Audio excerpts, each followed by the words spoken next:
بسم اللہ الرحمن الرحیم۔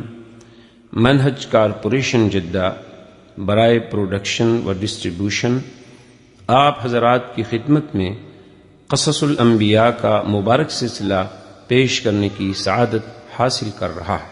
اب آپ اس مبارک سلسلے کا 5واں حلقہ سماعت فرمائیں۔ ایصال المکروہ بطریقۃ خفیۃ، یعنی دشمن کو ایسے طریقے سے نقصان پہنچاؤ کہ اس کو پتہ نہ چلے۔ انہوں نے کہا جس دن تم جاؤ تو صحیح نہ نہیں ہوگے نا۔ اچھا، ان کو یقین تھا کہ بھئی ہمارے خدا ہیں، ان کو کون ہاتھ لگا سکتا۔ تو ایک دن ان کی سال میں عید ہوتی تھی، وہ باقاعدہ بڑی ان کا میلے رونق، بڑی عید، بڑا ذوق، بڑا شوق ہوتا تھا ان کو عید کا، اور اس میں سارے کے سارے بابل والے نکل جاتے تھے اور میدانوں میں جا کے اپنی عید مناتے تھے۔ وہ عید کا موقع جب آیا تو پوری قوم کے جو بڑے بڑے قبیلے کے سردار تھے وہ ابراہیم علیہ السلام کے پاس آئے۔ انہوں نے کہا دیکھیں آپ کا ہمارا مذہب کا جھگڑا تو ہے، لیکن ہم ہیں تو آخر ایک شہر کے رہنے والے، اور عید کا موقع ہے، ہماری خوشی میں بھی تو خدا کے بندے تم شریک ہوا کرو۔ ابراہیم علیہ السلام نے کہا کہ اچھا۔ آپ نے یوں غور کیا، فنظر نظرۃ فی النجوم فقال انی سقیم۔ دیکھا، انہوں نے کہا بھئی میں نے دیکھا ہے، غور کیا ہے ستاروں میں، ستارہ گردش میں آ رہا ہے اور میں بیمار ہونے والا، تو عید پہ کیسے جاؤں؟ اسی لیے بعض علماء کہتے ہیں کہ بھئی 3 کذبات ہیں، چونکہ بخاری شریف میں بھی ایک حدیث ہے کہ حضور نے فرمایا کہ ابراہیم علیہ السلام نے 3 کذبات، کہ 3 جھوٹ جو ہیں بولے، لیکن یاد رکھیں یہ بظاہر جھوٹ تھے، حقیقتاً جھوٹ نہیں تھے۔ حالانکہ ابراہیم علیہ السلام اس بات پہ ڈرے ہیں کہ قیامت والے دن جب سارے لوگ آئیں گے سیدنا ابراہیم الخلیل کی خدمت میں کہ آپ ہماری شفاعت کریں اللہ کے آگے، تو وہ یہی جواب دیں گے کہ بھئی میں نے 3 مواقع پر ایسی بات کی تھی، میں ڈر رہا ہوں کہیں اللہ مجھے پوچھ نہ لے۔ اور حضور نے بھی اس کو لفظ کذب کہا ہے، لیکن یہ صورتاً کذب ہے، حقیقتاً کذب نہیں ہے، لیکن شان جو بڑا ہے وہاں چاہے کوئی بات صورتاً بھی ہو تو ڈرتے ہیں نا۔ حالانکہ مقصد تو صرف ان کا یہ تھا کہ مجھے موقع ملے اور میں شرک پہ ضرب لگاؤں، تو اس میں جھوٹ کی کون سی بات تھی؟ لیکن پھر بھی آپ نے یعنی شان نبوت کہ بھی بظاہر تو میں بیمار نہیں نظر آ رہا اور میں ستاروں کو بھی نہیں دیکھ رہا، نہ میں ستاروں کو مانتا ہوں، پھر میں یہ بات کہہ رہا ہوں صرف ان کو اعتماد دلانے کے لیے۔ اور بعض علماء نے کہا کہ اس وقت بھی ابراہیم سچے تھے، اس سے بڑی بیماری ہے کہ ان کے سامنے کفر ہو، شرک ہو، اللہ کے نبی کا دل جلتا۔ اب جناب یہ ہوا کہ قوم جو تھی ساری کی ساری میلے پہ چلی گئی۔ ابراہیم علیہ السلام نے تسلی کر لی کہ ابا بھی میلے پہ گیا ہے اور خاندان بھی میلے پہ گیا ہے اور لوگ سارے میلے پہ گئے ہیں۔ فراغ الی آلہتہ، راغا ہے روغان سے، یعنی خفیہ طریقے سے اور جلدی جلدی جانا۔ سیدنا ابراہیم علیہ خلیل علیہ الصلوۃ والتسلیم جو ہے بڑی تیزی کے ساتھ جناب وہ ہاتھ میں کلہاڑا پکڑا اور تیزی کے ساتھ اور خفیہ راستوں سے سیدھا ان کا جو مین مندر تھا نا، جو سومنات تھا بڑا، اس میں جب سیدنا ابراہیم الخلیل علیہ السلام پہنچے تو کیا دیکھتے ہیں کہ بتوں کی قطاریں لگی ہوئی ہیں اور سامنے جناب مٹھائیاں اور پھل اور فروٹ اور کھانے بھرے۔ اب ابراہیم علیہ السلام جب قریب گئے ان بتوں کے، فرمایا الا تاکلون، کیوں نہیں کھاتے؟ اندھے ہو گیا؟ اتنا کھانا جو رکھا ہوا ہے پاگل ہو گئے؟ بھئی اتنی قیمتی چیزیں ہیں اور آپ کے ماننے والوں نے بنا کے رکھی ہیں، الا تاکلون، کیوں نہیں کھاتے؟ اچھا وہ کیا کھائیں؟ بھئی بت بھی کھاتا ہے وہ، اس نے کیا کھانا ہے؟ اب ابراہیم علیہ السلام غصے میں جب آئے تو بس جناب پھر اللہ تبارک و تعالیٰ کے حکم سے اٹھایا گدوم، اٹھایا وہ کلہاڑا، اور اس کے بعد جناب شروع ہوئے مارنے کے لیے۔ کسی کا ناک نہیں، کسی کی گردن نہیں، کسی کی ٹانگ نہیں، سب کو قرآن کہتے ہیں فجعلہم جزازا، ٹکڑے ٹکڑے کا، الا کبیرا لہم لعلہم الیہ یرجعون، مگر جو ان کا سب سے بڑا بت تھا، سب سے بڑا ان کا خدا بنا ہوا تھا، اس کو نہیں چھیڑا اور اس کے کندھے پہ کلہاڑ رکھ کے حضرت ابراہیم علیہ السلام غائب ہو۔ اب جناب میلے سے قوم جب واپس آئی، خوشیاں منا کے پکنک کر کے اپنے مجرے شجرے کرنے کے بعد جب آئے کہ چلو بھائی اب مندر میں جائیں، اپنے خداؤں کے آگے بھی تو جا کے اپنا شکر کریں، ان کے آگے جا کے زیارت کریں، تبرک حاصل کریں، اور وہ جو کھانا رکھ کے گئے تھے وہ بھی اٹھائیں تاکہ پھر ہم نے کھانا ہے برکت کے لیے۔ وہاں جب آتے ہیں تو کیا دیکھتے ہیں کہ اللہ تبارک و تعالیٰ کی شان سے کہ وہاں تو سب کے ٹکڑے ٹکڑے، وہاں تو کچھ ہے ہی نہیں۔ اب جناب سب جمع ہو گیا، انہوں نے دیکھا ادھر آؤ بھائی ادھر آؤ، دیکھا کمال ہو گیا، لا الہ الا اللہ، حد ہو گئی جی، حد ہو گئی ہمارے خداؤں کے ساتھ حد ہو گئی۔ یعنی تمہارے عقل پہ تمہیں حد نہیں ہو گئی کہ تم نے دیکھ لیا ہے کہ جن کو خدا سمجھتے وہ ٹوٹے ہوئے ہیں، اس نے توڑنے والے کو بھی نہیں پکڑا۔ اب جناب سب کے سب قرآن کہتے ہیں قالوا من فعل هذا بآلہتنا انہ لمن الظالمین۔ اندازہ کر کہ بھی کون ہے جس نے ہمارے معبودوں کے ساتھ، آلہہ کے ساتھ، یہ بھی نہیں کہتے اسنامنا، یہ بھی نہیں کہتے بتوں کے ساتھ، نہیں آلہتنا، اور وہ بڑا ظالم ہے کہ ہمارے خداؤں کے ساتھ یہ کر گیا۔ قالوا سمعنا فتى يذكرهم يقال له ابراہیم۔ اب جناب قوم کہنے لگی کہ ہم نے سنا ہے ایک نوجوان جس کا نام ابراہیم ہے، وہ ان کے بارے میں کہہ نہیں رہا تھا، اس دن سنا نہیں تھا، کہتا تھا میں ان کو ٹکروں گا، معلوم ہوتا ہے وہی ٹکر گیا ہمارے خدا، وہ ابراہیم سمینا فتى یذکرہم، ان کے بارے میں بات کرتا تھا نا، معلوم ہوتا ہے وہی ہے۔ قالوا فاتوا به على اعین الناس لعلهم یشهدون۔ اب قوم نے کہا کہ ابراہیم علیہ السلام کو پکڑو اور سارے عوام کی عدالت میں، عوامی عدالت میں کھڑا کرو، تاکہ پتہ چلے ہمیں کہ ابراہیم علیہ السلام نے یہ کیا ہے، اور سب لوگ گواہ ہو جائیں، اور پھر ہم بادشاہ کے پاس بات کریں۔ اب جناب سارے کے سارے آ ابراہیم علیہ السلام کے پاس، اور اندازہ کریں کہ ایک اکیلا ابراہیم، کوئی اس وقت زمین پہ ابراہیم علیہ السلام کے ساتھ نہیں، یعنی وقت کی مقتدرہ قوتیں بھی دشمن ہیں، قوم بھی دشمن ہے، باپ بھی دشمن، ماں بھی دشمن ہے، اکیلا ابراہیم علیہ السلام کھڑے ہیں، لیکن اللہ کے ماننے والا جو ہے اس کو کبھی خوف نہیں آتا۔ اسی لیے اقبال نے کہا تھا آئین جواں مرداں حق گوئی و بے باکی، آئین جواں مرداں حق گوئی و بے باکی، اللہ کے شعروں کو آتی نہیں روباہی، کہ جو اللہ کے شعر ہوتے ہیں ان کو بزدلی کا کیا تعلق ہے، انہوں نے تو حق کہنا ہے، جہاں بھی ہو، دشمن کے سامنے بھی ہو۔ حضرت ابراہیم علیہ السلام کے پاس سے رہا کہ کیا کہتے اَأَنْتَ فَعَلْتَ هَذَا بِآلِهَتِنَا یا ابراہیم، ابراہیم علیہ السلام کیا تو نے ہمارے خداؤں کے ساتھ ایسا کیا ہے، تم نے یہ کیا کہ ہمارے خداؤں کو ٹکڑے ٹکڑے کر دیا؟ آپ نے جواب دیا قَالَ بَلْ فَعَلَهُ كَبِيرُهُمْ هَذَا فَاسْأَلُوهُمْ إِن كَانُوا يَنْطِقُونَ۔ آپ نے فرمایا بے وقوفو، مجھ سے کیوں پوچھتے ہو، وہ جو بڑا خدا ہے اس نے یہ سارا کام کیا ہے، جا کے دیکھو، تحقیق کرو، پوچھو ذرا اصل وجہ کیا ہے۔ تم آگے کھانا رکھتے چھوٹے چھوٹے سارے کھا جاتے تھے، غصہ آ گیا بڑے۔ قال بل فعله كبيرهم هذا فاسألوهم إن كانوا ينطقون۔ پوچھو ان سے جو مرے ہوئے، ان سے پوچھو کس نے مارا، میں نے مارا ہے کہ اس نے مارا ہے؟ فرجعوا إلى أنفسهم فقالوا إنكم أنتم الظالمون، ثم نكسوا على رؤوسهم لقد علمت ما هؤلاء ينطقون۔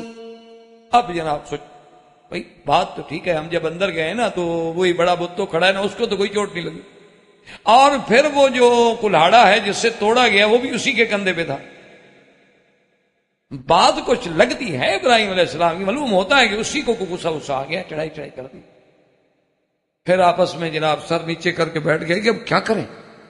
جب آدمی کے پاس بات کہنے کی طاقت نہ ہو نا تو آنکھ میں آنکھ نہیں ملا سکتا نا، پھر تو سر نیچے کر کے بیٹھتا ہے نا شرم کے بعد۔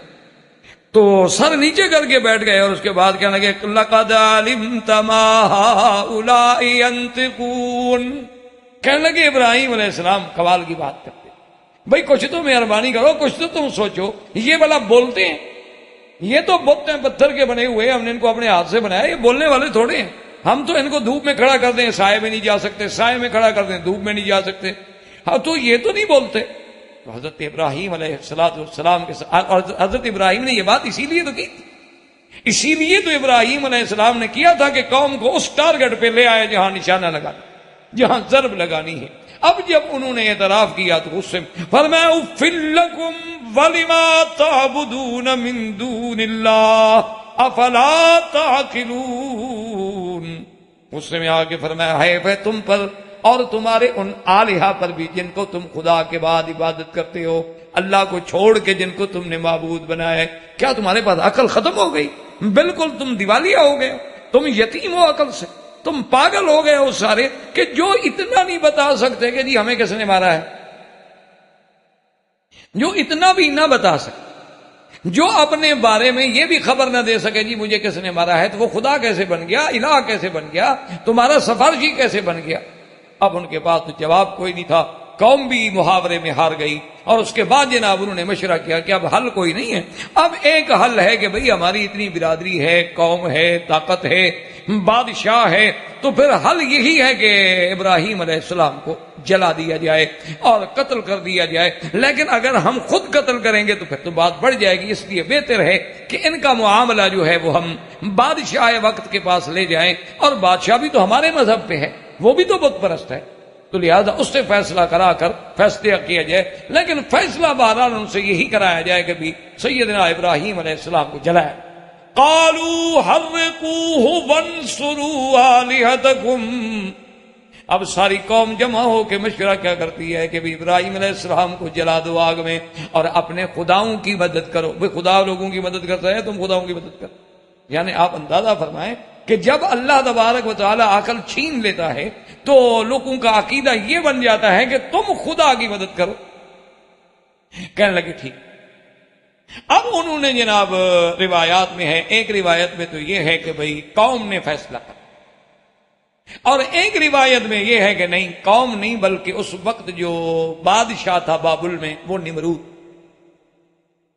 اور یہ یاد رکھیں کہ 4 دنیا میں بادشاہ گزرے ہیں جنہوں نے تقریباً معظم ارجائے ارض پہ حکومت کی، یعنی اتنے بڑے بادشاہ تھے کہ اکثر زمین کے حصے پر جنہوں نے حکومت، معظم ارجائے ارض۔ اور ان 4 میں سے 2 جو ہیں وہ اسلام مسلمان تھے، اور 2 جو ہیں وہ کافر۔ کافروں میں ایک نمرود تھا اور دوسرا بخت نصر، جس نے بہت بڑی حکومت۔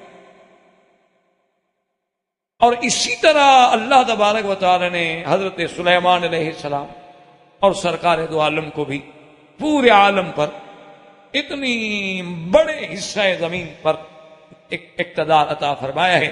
تو یہ نمرود جو ہے یہ بھی بڑا سرکش، بڑا جبار اور بڑا قہار تھا، لیکن بعض علماء فرماتے ہیں کہ اس کے ساتھ جو واسطہ ہے، جو سابقہ ہے، وہ بعد میں پڑا ہے ابراہیم علیہ السلام۔ پہلے قوم نے فیصلہ کر لیا، قوم کا فیصلہ کیا تھا کہ بھئی ابراہیم علیہ السلام کو ہم بس جلا دیتے ہیں، بات ختم۔ قالوا بنوا له بنيانا فألقوه في الجحيم، کہنے لگے کہ ایسا کرتے ہیں کہ ایک حظیرہ بناتے ہیں، بڑی جگہ بناتے ہیں اور وہاں آگ جلائیں گے اور پھر ابراہیم علیہ السلام کو اس آگ میں ڈال دیں۔ تو انہوں نے بعض علماء نے لکھا ہے کہ 1 میل کے علاقے میں تقریباً بہت بڑا ایک ذخیرہ بنایا، ایک جگہ بنائی، پتھر توڑ توڑ کے دیواریں بنائی، اور بڑا چہا دیواری دینے کے بعد وہ جب تیار ہو گئی جگہ، اب سب نے جناب حکم دیا کہ وہ جتنی لکڑیاں لے آ کے سکتا ہے لکڑی لے آؤ ڈالو۔ لوگ اونٹوں پر، گدوں پر، سروں پر لکڑیاں لا رہے ہیں اور بھر رہے ہیں اور بھر رہے ہیں، اور جب عین وہ لکڑیوں سے بھر گیا اس کے بعد پھر اس کو آگ ڈال۔ اب جب آگ لگی تو وہ تو ایک عظیم آتش فشاں بن گئی، اور سیدنا ابراہیم علیہ السلام کو پکڑ کے لایا گیا، اور آپ کے بدن پہ بعض روایات مبارک میں یہ بھی ہے کہ حضرت کا لباس بھی اتارا۔ اسی لیے سیدنا محمد الرسول اللہ صلی اللہ علیہ وسلم نے فرمایا کہ قیامت والے دن سب سے پہلے لباس جنت جو ہے وہ میرے ابا ابراہیم علیہ السلام کو پہنایا جائے. تو صحابہ نے پوچھا یا رسول اللہ وقبلک، آپ سے بھی پہلے فرمایا کہ ہاں، کیونکہ انہو اول من جرد فی سبیل اللہ، کہ ابراہیم الخلیل علیہ السلام پہلا پیغمبر ہے جو اللہ کے راستے میں جس کے کپڑے اتارے. تو اللہ تبارک و تعالیٰ ان کو وہ بدلہ دیں گے اور قیامت والے دن سب سے پہلے انہیں لباس پہنے. اور آپ کے ہاتھوں کو بھی رسیوں سے باندھا گیا اور ایک منجنیق لائی گئی. منجنیق بناتے تھے کہ اس میں پتھر رکھ کے دور سے مارتے تھے قلعے کے دروازوں کو توڑنے کے لیے، دیواروں کو توڑنے کے لیے، چونکہ وہ آگ اتنی بلند تھی نا کہ ابراہیم علیہ السلام کو پکڑ کے اندر ڈالنے کون جائے، اس لیے منجنیق میں بٹھا دیا. اللہ تبارک و تعالی کا فرشتہ ملک السحاب جو ہے، بادلوں پر جس کی ڈپٹی، اس نے عرض کیا کہ مولا کریم، تیرا خلیل ہے اور تیرے نام پہ آگ میں ڈالا جا رہا ہے، مہربانی کرو مجھے حکم دے دو، ابھی بادل برسا دیتے ہیں، آگ ختم. اللہ نے فرمایا جاؤ، خلیل کی مدد کر سکتے ہو کرو. فرشتہ آیا اور اس نے آگے عرض کیا کہ یا ابراہیم، میں اللہ کا فرشتہ ہوں اور اللہ نے بھی مجھے اجازت دے دی ہے، میں اللہ کی اجازت کے بغیر تو آ نہیں سکتا، اگر آپ چاہیں تو ہم. فرمایا اما الیک فلا حاجت لی، مجھے آپ کی کوئی ضرورت نہیں، جاؤ اپنا کام کرو، جو اپنے بادلوں شادلوں کرو، مجھے نہیں کرو. حتیٰ کہ روایات میں ہے کہ جبریل علیہ السلام آئے، انہوں نے کہا کہ ابراہیم الخلیل مہربانی کریں مجھے بتائیں حکم نے. فرمایا تیرے پاس مجھے کوئی کام نہیں، کوئی غرض نہیں. یہ ہے مقام کہ ساری دنیا اللہ کے فرشتے ہیں، زندہ موجود ہیں، اللہ کے حکم سے آ رہے ہیں، لیکن اللہ کا نبی غیر سے مدد لینا نہیں چاہتا. ایاک نعبد و ایاک نستعین. اب جناب جب جبریل علیہ السلام نے دیکھا کہ اللہ کا خلیل تو پھر وہ بھی اپنے محبت میں ہیں، تو انہوں نے کہا کہ اچھا چپ کر کے جو اللہ کے بندے بیٹھے ہوئے ابھی تمہیں آگ میں ڈال دیں گے، چلو خدا کو تو پکارو، اللہ سے تو مانگو، وہ تو منع نہیں. ابراہیم علیہ السلام کتابوں میں آتا ہے کہ مسکرائے اور فرمایا خلیل، یہ جبرائیل، یہ جو کچھ ہو رہا ہے، آگ جلائی جا رہی ہے، مجھے ڈالا جا رہا ہے، یہ اللہ جانتے ہیں یا اللہ کو کہنے کی ضرورت ہے؟ انہوں نے کہا اللہ جانتے. انہوں نے کہا جانتے ہیں تو پھر کہنے کی کیا؟ اگر وہ ہمیں جلانے پہ راضی ہیں تو ہم بھی جلنے پہ راضی ہیں. اگر ہمارے جلنے پہ اللہ راضی ہے، خوش ہے، ٹھیک ہے، ہم بھی تو جلنے کے لیے تیار بیٹھے. تو صرف ابراہیم علیہ السلام نے کیا کہا جو حضور صلی اللہ علیہ وسلم نے فرمایا ہے کہ لما القی فی النار ابراہیم ماذا قال حسبنا اللہ ونعم الوکیل. بس مجھے میرے اللہ کا. اور یہی وہ کلمہ ہے جو جنگ احد میں صحابہ نے کہا، یہی وہ کلمہ ہے جو سیدہ عائشہ نے کہا، یہی وہ کلمہ ہے جو انبیاء علیہ السلام کی زبان سے نکلا. اس لیے علماء نے اس پہ بڑی کتابیں لکھی ہیں، حسبنا اللہ ونعم الوکیل کے فوائد. اب انہوں نے جناب منجنیق میں بٹھایا اور منجنیق کے ذریعے حضرت ابراہیم علیہ السلام کو آگ میں ڈالا. اب حضرت ابراہیم علیہ السلام کا وجود مبارک جو ہے آگ سے نہیں قریب پہنچا، حکم آ قلنا یا نار کونی بردن وسلاما علی ابراہیم. اللہ نے حکم دیا کہ آگ ٹھنڈی ہو جا، اور حضرت ابن عباس فرماتے ہیں کہ اگر اللہ سلام نہ فرماتے تو آگ اتنی ٹھنڈی ہو جاتی کہ پھر حضرت ابراہیم علیہ السلام کو ٹھنڈ کی تکلیف پہنچتی. فرمایا بردن وسلاما علی ابراہیم. مفسرین نے لکھا ہے کہ اس آگ نے صرف ان رسیوں کو تو جلا دیا جو رسیاں بندھی ہوئی تھیں، لیکن آپ کے بدن کو نہیں چھوا. جنت کے لباس آ گئے، جنت کے کھانے آ گئے. ابراہیم علیہ السلام اندر بیٹھے ہوئے کھا رہے ہیں. علماء نے لکھا ہے کہ آذر آخر باپ ہے، آخر باپ ہے چاہے کافر ہو. ماں ہیں باہر کھڑے ہیں، آپ قوم کے سامنے کہہ بھی نہیں سکتے کہ ہمیں دکھ ہے، لیکن حیران کھڑے ہیں. اللہ تبارک و تعالی نے حکم دیا ملائکہ کو کہ اس آگ کے اندر یہ پیدا کر دو، پردہ ہٹا دو، دیکھنے دو آذر کو، اپنے بیٹے کا حال دیکھ لے کہ ابراہیم کس حال میں بیٹھی ہیں. جب ان کی نظر پڑی تو کہتے ہیں نعم الرب رب ابراہیم. کہتے ہیں بیٹا ابراہیم رب تو تیرا ہے، بس ہم تو ایسے بتوں کے چکر میں پڑے ہوئے ہیں، اصل رب تو بھائی تیرا رب ہے، زبان سے مجبوراً نکل. اور اس کے بعد اب آگ جناب باہر جل رہی ہے، اندر ابراہیم علیہ السلام ہے، اور حضرت ابراہیم فرماتے ہیں اطیب عیشن عندی، کہ سب سے میرے بہترین لذت میں جو دن گزرے وہ تھے جب میں معراج میں تھا. یہ معراج تھا ان کا آگ کے اندر. فرماتی ہیں وہ راحت و انعام کے دن تھے. اللہ پاک نے اس کے بعد انتظام فرمایا. اور یہ بھی حدیث میں ہے کہ جب آگ جلائی جا رہی تھی تو چھوٹے چھوٹے پرندے بھی آ کے پانی چونچ سے ڈالتے کہ آگ بجھ جائے. الا الوزغہ، یہ جو جسے آپ کلی کہتے ہیں، یہ جو ہے یہ پھونک مارتی تھی کہ آگ جلے، اسی لیے حکم ہے کہ اس کو مارا جائے، کہ اس نے اپنی عداوت کا اظہار کیا تھا. بخاری شریف میں یہ حدیث مبارک موجود ہے. اور جناب اس کے بعد اللہ نے ایسا انتظام کیا کہ کئی دن تک تو اب آگ ہے نا جی، وہ جل جائے، ٹھنڈی ہو جائے، راستہ بنے. اور لوگ دیکھ رہے ہیں ابراہیم علیہ السلام نظر آ رہے ہیں لیکن یہ تو اندر جا نہیں سکتے، آگ ہے. اور جب آگ ٹھنڈی ہوگی ابراہیم علیہ السلام اٹھ کے باہر آ گیا، السلام علیکم. کیا کہتے؟ انہوں نے کہا کہ جب ہم نے اتنا زور لگا لیا تو اس کے باوجود بھی ہم ابراہیم علیہ السلام کو نقصان نہیں پہنچا سکے، تو اب کیا کریں؟ تو اس کے بعد پھر ابراہیم علیہ السلام کا واسطہ جو ہے نمرود سے پڑتا ہے. زندگی تو بات باقی انشاءاللہ. وما علینا الا البلاغ. برادران اسلام، واجب الاحترام بزرگوں، دوستوں، بھائیوں، عزیز نوجوانوں، اس دروس کا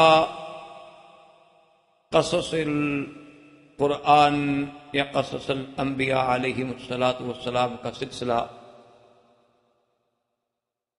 رمضان المبارک اور اس کے بعد موسم حج کی مصروفیات کی وجہ سے منقطع رہا. اور آج محرم الحرام کی 11 تاریخ والحمدللہ آپ کی اس مسجد میں اور ڈاکٹرز پور میں آج پھر اسی سلسلے کے دروس کی ابتدا ہو رہی ہے. اللہ تبارک و تعالی سے دعا فرمائیں کہ جیسے آپ لوگوں کو، ہمارے ڈاکٹر صاحبان کو اور ان کے ساتھیوں کو یہ سعادت نصیب ہوئی کہ ان کی محنتوں سے ان کے پروگراموں میں سیرت النبی کی تکمیل ہو گئی. اب اللہ تبارک و تعالیٰ اپنی رحمت سے اور اپنے فضل سے ہمیں توفیق بخشیں کہ ہم قصص الانبیاء علیہم السلام کے سلسلے کو بھی پایہ تکمیل تک پہنچا سکیں. وما توفیقی الا باللہ علیہ توکل، کیونکہ اس کے علاوہ کسی کی طاقت. اللہ تبارک و تعالیٰ کے قرآن مقدس کے قصص جو ہیں، قصص الانبیاء علیہم الصلاۃ والتسلیم، ان کی بہت بڑی اہمیت. یہ دنیا کے تاریخی قصوں کی طرح نہیں ہے، اور نہ ہی ان کا اسلوب جو ہے وہ قصے کا اسلوب ہے. آپ نے مختلف قصص پڑھے ہوں گے. یہ قرآن کے قصے جو ہیں، ایک تو حقائق اور دوسرا ان میں مواعظ و عبر ہیں، اور تیسرا یہ قصص الانبیاء جو ہیں اللہ کے قرآن میں، یہ سرکار دو عالم کی نبوت اور صداقت کی دلیل اور تائید ہے. اور چوتھا اس میں ہمارے لیے ایک بہت بڑا درس عبرت ہے. اور پھر امت رسول اللہ صلی اللہ علیہ وسلم کے لیے سابقہ امتوں کے احوال، ان کے صفات، ان کے کردار، اس میں ایک بہت بڑا درس. اور سب سے بڑی چیز جو ہے وہ صداقت سیدنا محمد رسول اللہ صلی اللہ علیہ وسلم کی سب سے بڑی دلیل. کیونکہ ایک نبی عربی، ایک النبی الامی، جو سرزمین حرم اور مکہ مکرمہ جیسی بے آب و گیا جگہ میں پیدا ہوئے، یہاں پانی بھی نہیں، آبادی بھی نہیں، وہاں آپ کیا سمجھ سکتے ہیں کہ کتنے مدارس اور یونیورسٹیاں ہوں. لیکن وہ نبی امی جس نے عبداللہ کے گھر میں، بی بی آمنہ کے گھر میں پرورش، ولادت ہوئی اور عبد المطلب کی گود میں پرورش پائی، اور ابی طالب کی کفالت میں آپ نے ابتدائی زندگی کا حصہ گزارا، اور قبیلہ بنو سعد میں آپ کی رضاعت ہوئی، اور کسی استاد کو نہیں دیکھا، کسی مدرس کو نہیں دیکھا، کسی مدرسے کو نہیں دیکھا، کبھی کسی کتاب کو چھوا تک نہیں. یعنی اللہ نے خود قرآن میں یہ بات فرمائی ہے کہ ما کنت تدری مل کتاب ولل ایمان، کہ میرے محبوب آپ کو تو یہ بھی علم نہیں تھا کہ کتاب کیا چیز ہے اور ایمان کے مبادی و تفاصیل کیا ہے۔ وہ نبی امی جب ہمیں بیٹھ کے آدم علیہ السلام کا قصہ بتلائیں اور نوح علیہ السلام کا قصہ بتلائیں، ادریس علیہ السلام کا قصہ ہمیں بتلائیں، اور اس کے بعد سیدنا ابراہیم علیہ السلام کا قصہ ہمیں بتلائیں، اور پھر جس کی تفصیل جزئیات تک اتنی حقیقی ہوں کہ آج تک دشمن اس کی تردید نہ کر سکے، تو ایک عام آدمی کو بھی بات سمجھ آ جاتی ہے کہ یہ خبر دینے والا لازم اس کا تعلق اللہ کی بھائی، ورنہ انہیں کیسے پتا ہو سکتا ہے جو بات صدیوں پہلے گزر گئی۔ تو اس لیے قصص انبیاء علیہ السلام جو ہیں ان میں ایک بہت بڑی جو چیز ہے، وہ سب سے بڑی وہ گواہی ہیں، وہ شہادت ہیں، وہ دلالت ہیں ہمارے محبوب خدا، محبوب دو عالم سیدنا محمد مصطفیٰ صلی اللہ علیہ وسلم کی نبوت و رسالت۔ اور اسی ضمن میں ہم نے سیدنا ابراہیم علیہ السلام کا قصہ ذکر ہو رہا تھا۔ سیدنا ابراہیم علیہ السلام کے قصے کی آپ اہمیت کا اسی سے اندازہ لگائیں کہ اللہ نے قرآن میں 25 سورتوں میں سیدنا ابراہیم الخلیل کا قصہ ذکر فرمایا ہے، اور تقریباً 73 آیات، یعنی اندازہ کریں کہ ایک قصہ کتنا اہم ہے۔ اور ابراہیم الخلیل علیہ السلام کی ذات مبارک اتنی بڑی اہم ہے کہ ہر جماعت، یعنی آپ اندازہ کریں کہ یہودی عیسائیوں کو نہیں مانتے، عیسیٰ علیہ السلام کو نہیں مانتے، عیسائی یہودی کو نہیں مانتے، مشرکین دونوں کو نہیں مانتے، مسلمان تینوں کو نہیں مانتے، لیکن ان سب کے باوجود ابراہیم علیہ السلام کے ساتھ نسبت کا دعویٰ سب رکھتے ہیں۔ یعنی یہودیوں کو بھی یہ دعویٰ ہے کہ ہم تو ملت ابراہیمی پر، ہمارا دین ابراہیمی ہے۔ اسی طرح عیسائیت کو بھی یہ دعویٰ ہے کہ ہمارا دین ابراہیمی ہے، مسیحی بھی یہی کہتے ہیں، نصرانی بھی یہی کہتے ہیں۔ اور لطف کی بات تو یہ ہے کہ مشرکین مکہ، ان کا بھی یہ دعویٰ ہے کہ بھی ہم تو بالکل خالص ملت ابراہیم پہ ہیں، بلکہ ہم تو ابراہیم علیہ السلام کے کعبے کے مجاور ہیں۔ اور مسلمانوں کا تو ویسے ایک سچا دعویٰ ہے کہ ہم ملت ابراہیم پہ ہیں۔ تو یعنی اسی سے آپ اندازہ لگائیں کہ اللہ تبارک و تعالی نے ابراہیم علیہ السلام کو کتنی بڑی عظمت بخشی تھی کہ ہر جماعت ایک دوسرے کی نفی کر رہی ہے لیکن اپنے آپ کو ابراہیم علیہ السلام کے ساتھ جوڑنا چاہتی۔ اسی لیے قرآن پاک نے اس بارے میں بھی باقاعدہ وضاحت فرمائی اور یہود و نصارہ کی بھی تردید فرمائی کہ ما کان ابراہیم یہودیا ولا نصرانیا ولکن کان حنیفا مسلما وما کان من المشرکین ان اولى الناس بابراہیم الذین اتبعوا ھذا النبی والذین۔ اللہ نے فرمایا کہ ابراہیم علیہ السلام قطعاً یہودیت پہ نہیں، ابراہیم علیہ السلام قطعاً نصرانیت پہ نہیں، ابراہیم علیہ السلام قطعاً مشرکین سے نہیں، بلکہ اگر سچ پوچھتے ہو تو ابراہیم علیہ السلام کا پیروکار اور ملت ابراہیمی بھی چلنے والا اگر کوئی ہے تو محمد مصطفیٰ صلی اللہ علیہ وسلم اور اس کے ساتھ ایمان لانے والے۔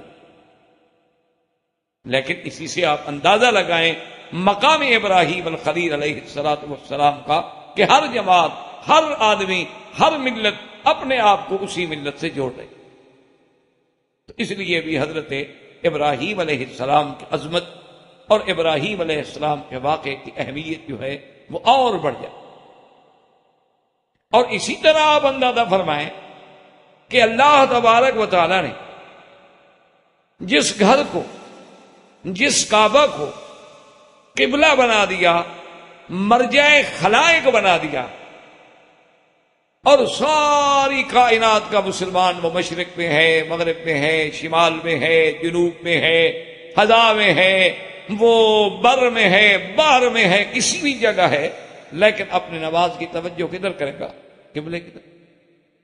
اور مسلمان آپ اندازہ فرما لیں کہ دنیا کے کسی کونے میں ہو، چاہے وہ فرض پڑھ رہا ہو، وہ واجب ادا کر رہا ہو، وہ سنت پڑھ رہا ہو، وہ تہجد پڑھ رہا ہو، وہ اشراق پڑھ رہا ہو، وہ مطلقاً نوافل پڑھ رہا ہو، ہر نماز میں جہاں سرکار دو جہاں پہ صلاۃ و سلام بھیجیں گے وہاں سیدنا ابراہیم کا بھی ذکر آئے کہ اللہم صلی علی محمد وعلی آل محمد کما صلیت علی ابراہیم وعلی آل ابراہیم فی العالمین انک حمید مجید. تو سیدنا ابراہیم علیہ السلام کا بھی ذکر. اور اسی طرح آپ یہاں رہتے ہیں الحمدللہ، آپ کو سرزمین حرم میں اللہ نے رہنے کی سعادت بخشی.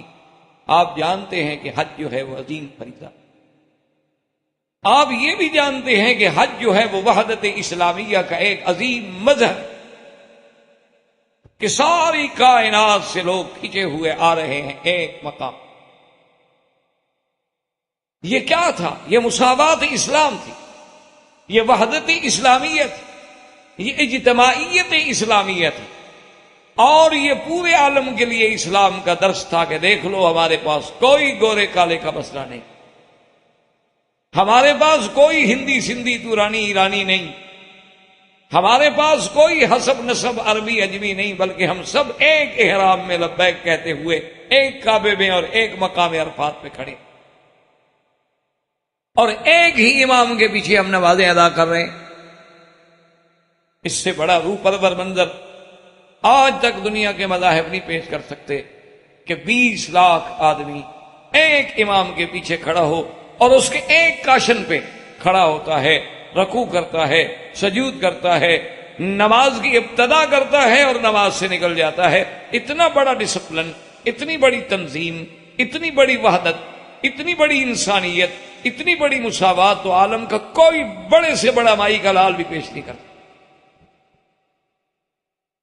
اور اس وحدت کا، اس کائنات کے مرکز اصلی کا، اس مقام ہدایت کا، اس ہدی للعالمین کا بانی کون ہے؟ سیدنا ابراہیم. یعنی آپ کسی سے اندازہ،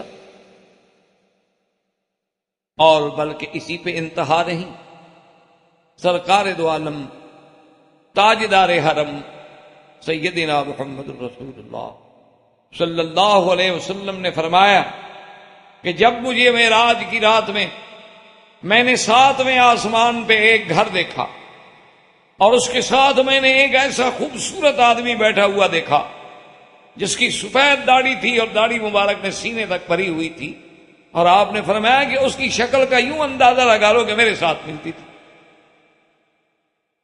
تو میں نے جب جبریل علیہ السلام سے پوچھا کہ یہ کون سا گھر ہے بھائی، تو انہوں نے کہا کہ یہ بیت المعمور ہے، یہ آسمانوں میں اللہ کا کعبہ ہے، جیسے زمین میں کعبہ ہے یہ آسمانوں میں کعبہ ہے. تو میں نے کہا یہ کون بزرگ ہے؟ انہوں نے کہا ابو کا ابراہیم، یہ آپ کے ابا حضرت ابراہیم علیہ السلام ہے. آپ آگے بڑھیں اور اپنے ابے کو سلام. تو سرکار دو عالم فرماتے ہیں کہ میں نے آ کے سلام کیا تو انہوں نے فرمایا کہ مرحباً بالابن الصالح والنبی الصالح، کہ میں اپنے بیٹے کو مرحبا کہتا ہوں.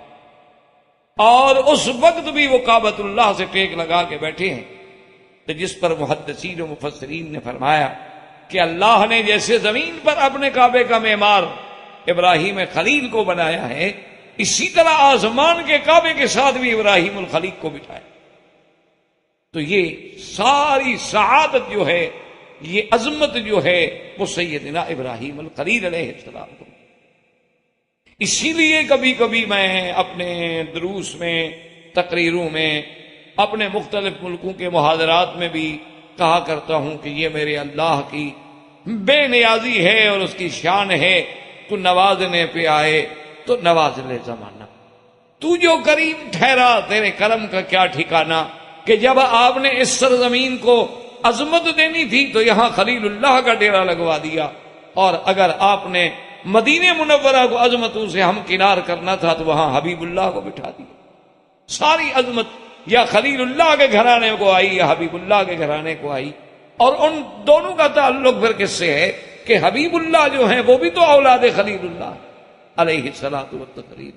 تو سیدنا ابراہیم علیہ السلام کی عظمت کا اندازہ آپ لگائیں کہ اگر آپ کی کعبے پہ نظر پڑے پھر بھی ابراہیم یاد آئیں، آپ نماز شروع کریں پھر بھی ابراہیم یاد آئیں، آپ صفا مروہ دوڑیں تو زوجہ ابراہیم یاد آئے، آپ 2 رکعت طواف کی پڑھیں مقام ابراہیم یاد آئے، آپ زمزم پینے جائیں تو ابن ابراہیم یاد آئے، آپ کنکریاں مارنے جائیں تو حضرت ابراہیم یاد آئیں، آپ قربانی کریں تو حضرت ابراہیم یاد آئیں، یعنی قدم قدم پہ جدھر نظر ڈالو ادھر ابراہیم کا ذکر علیہ الصلوۃ والتسلیم۔ تو اللہ نے آپ کو اتنی بڑی عظمت، اتنی بڑی شان دی، اور اسی لیے آپ کے صفات بھی عظیم۔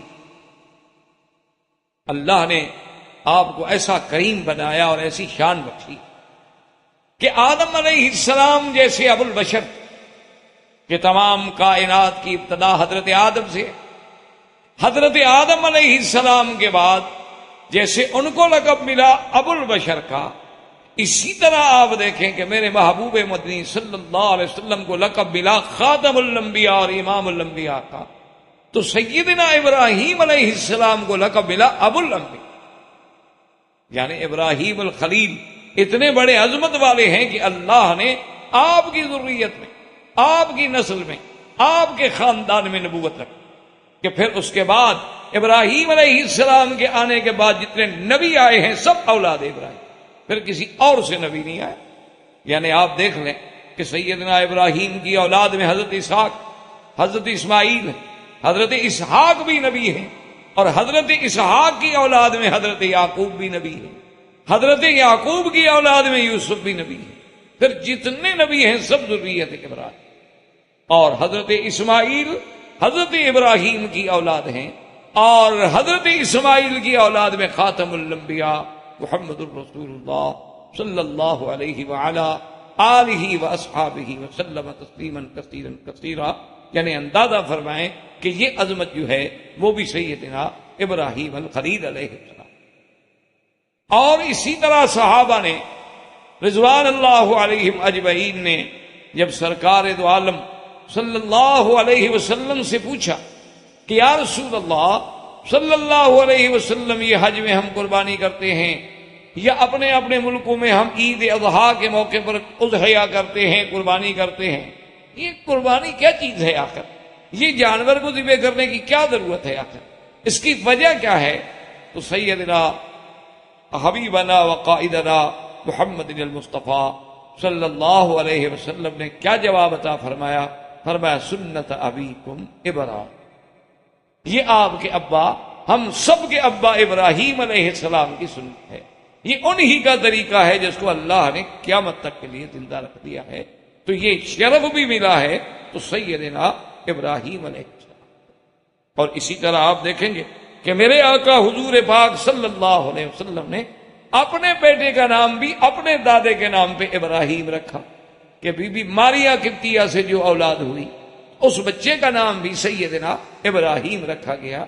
اور حضور نے صلی اللہ علیہ وسلم نے یہ بھی فرمایا کہ چونکہ اللہ نے نبوت بند کر دی ہے اور میرے بعد کوئی نبی نہیں، ورنہ اگر میرا یہ بچہ ابراہیم زندہ رہتے تو شاید اللہ ان کو بھی نبی بنا۔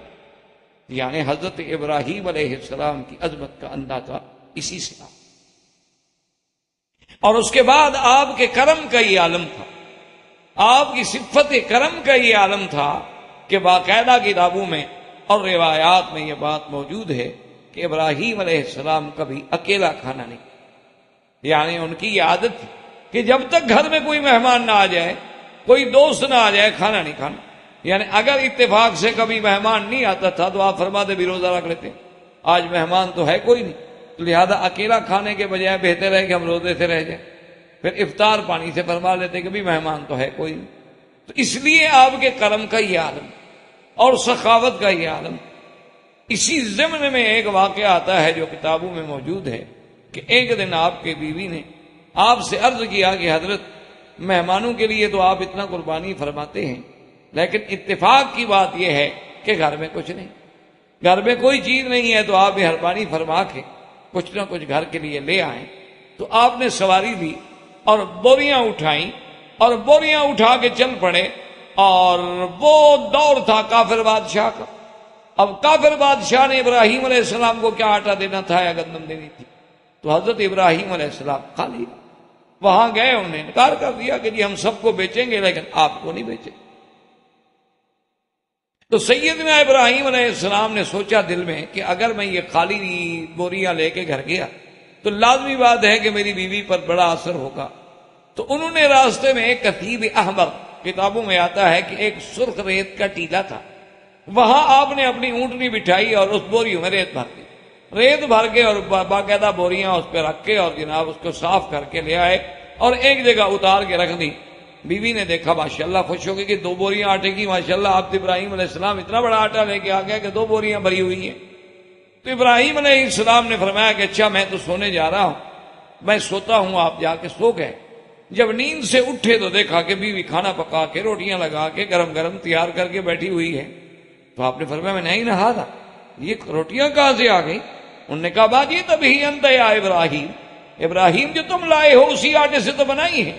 تو آپ نے فرمایا ہاں ھذا رزق رزقہم اللہ، اچھا یہ رزق اللہ نے تمہیں دیا ہے، میں تو نہیں لایا، بہرحال اللہ تبارک و تعالیٰ نے تمہارے لیے رزق کا انتظام کر دیا ہے۔ تو یہ بھی صفت جو تھی سیدنا ابراہیم علیہ السلام کی تھی کہ جن کا کرم اور جن کی ضیافت اپنے دور میں ضرب المثل تھی، اور اللہ نے بھی جن کے قصے کو قرآن میں ذکر کیا کہ حل اتاک حدیث ضیف ابراہیم المکرمین، کیا ہے میرے محبوب صلی اللہ علیہ وسلم، کیا آپ کو پتا ہے کہ ہمارے ابراہیم کے پاس وہ عزت والے، وہ حرمت والے، وہ کرامت والے جو مہمان آئے تھے؟